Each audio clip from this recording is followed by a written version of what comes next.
अस्सलाम वालेकुम व्यूअर्स, कैसे हैं आप? उम्मीद है सब खैरियत से होंगे। अल्लाह करे कि सब ठीक ठाक हों, अपने अपने घरों में खुशबाश रहें और ज़िंदगियां जियो, खुशियां माणो।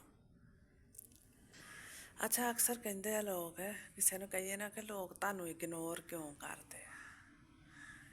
मसलन जे मैं कहा कि मैनू लोग इग्नोर करते हैं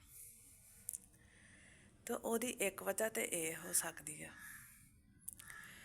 कि मैं किसी की ज़्यादा कदर करनी या किसी को ज़्यादा टाइम देनी, जिदा करके अगला ना कदरी करता या बेकदरी करता तो तुहानू जी इग्नोर करते हैं तो लोग अच्छा नहीं समझते, लोग चिपकू समझते हैं या जो भी जिहदी सोच है उहदे मुताबक। एक इहदी वजह एक ये भी हैगी आ कि लोग सानू इग्नोर इस तो भी करते रहे। आपदे अपने अपने तजर्बात ने ना, सब दी अपनी अपनी सोच आ। लोग इस तो भी इग्नोर तुहानू कर सकते कि हो सकता साडे लक्षण ना चंगे होण, असी किसी के लागे बहिए तो असी अपनियां राम कहानियां, अपने दुखड़े, अपनियां तकलीफां सुनाते रहिए। असी जिहड़ा ओहदी गल ना सुनीए, किसी नू गल करन दा मौका ही ना दईए, किसी दी असी दुख दर्द सुन ना सकते होइए, कोई हल ना कर सकते होइए, इस तो भी लोग इग्नोर करते हैं कि इनू वो समझ लेंदे कि इनू बस अपने दुख दर्द का पता, नाल दे लोग जिहड़े ओहदे नाल रहन डए ने उन्हां दा नहीं पता कि केड़ा किन्नी तकलीफ च वा, ते उस शख्स की वजह तो तकलीफ च जिहड़ा कहन डया कि मैनू लोग इग्नोर करते हैं, वो जे अपने वल वेखे तो उन्हें पता लग जाएगा कि लोग क्यों इग्नोर करते, लोग क्यों पसंद नहीं करते, लोग क्यों लागे बहन लगे मूँह परे कर लेंदे या लागे बहना पसंद नहीं करते, गल करना पसंद नहीं करते, ना लैना भी लोग पसंद नहीं करते उस बंदे का जिन्हें सिर्फ अपनी सुनानी है, जिन्हें किसी की सुननी ही नहीं, जिन्होंने अपने दुख दर्द नज़र आने हैं, जिन्हें अपने माँ प्यो जिस तरह हो गए अपने फैसले सुनाने हैं, सख्ती करनी है, ਉਹਦੇ लागे बहना ਉਹਨੂੰ इग्नोर ना करने वाली तो गल ही कोई नहीं ना है।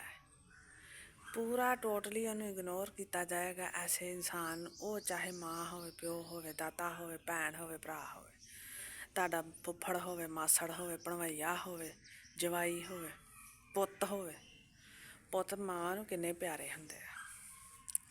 सब तो ज़्यादा प्यारे जिहड़े आ ना माँ प्यो नूं अपनी औलाद हुंदी है।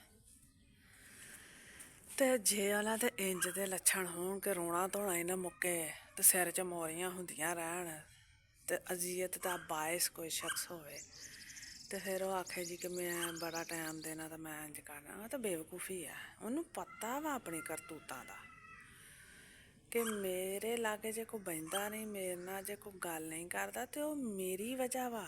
लोगों के दिमाग नहीं इदां दे, मैं शायद उन्होंने अजियत देना मेरे लागे बहना या मेरे नाल गल करना या मेरे नाल मिलना पसंद नहीं करते।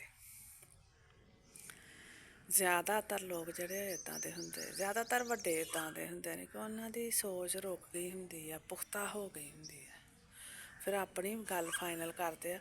अगले जिहड़ी नस्ल आ वो पसंद नहीं करती इदां दे लोगों नूं कि जिहदे लागे बहिए वो सानूं सिर्फ जिहड़ा वा वन सवन्नियां गल्लां ही करे, नोक झोंक ही करता रवे या समझाउंदा ही रवे, अगले दी गल ना समझे, इदां दे लोगों नूं पसंद नहीं किया जाता।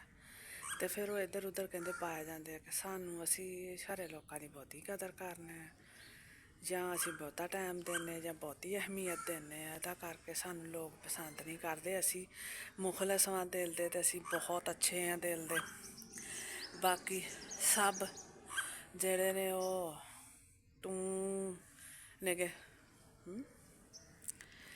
तो इहो जे लोगों को वेख लेना चाहिए अपने आप भी, अपने गिरेबान च भी झाती मार लेनी चाहिए। ज़्यादातर इदा दे फुफड़ हुंदे ने या मासड़ हुंदे आ जां जवाई भाई हुंदे जेह्ड़े मूँह फट हुंदे, मूँह बनाया होया ते ना किसी ने बोलना ना कूना, जे कोई घर आ गया ते जी तां भी बुड्ढी नूं ताने, ना आया तां भी बुड्ढी नूं ताने।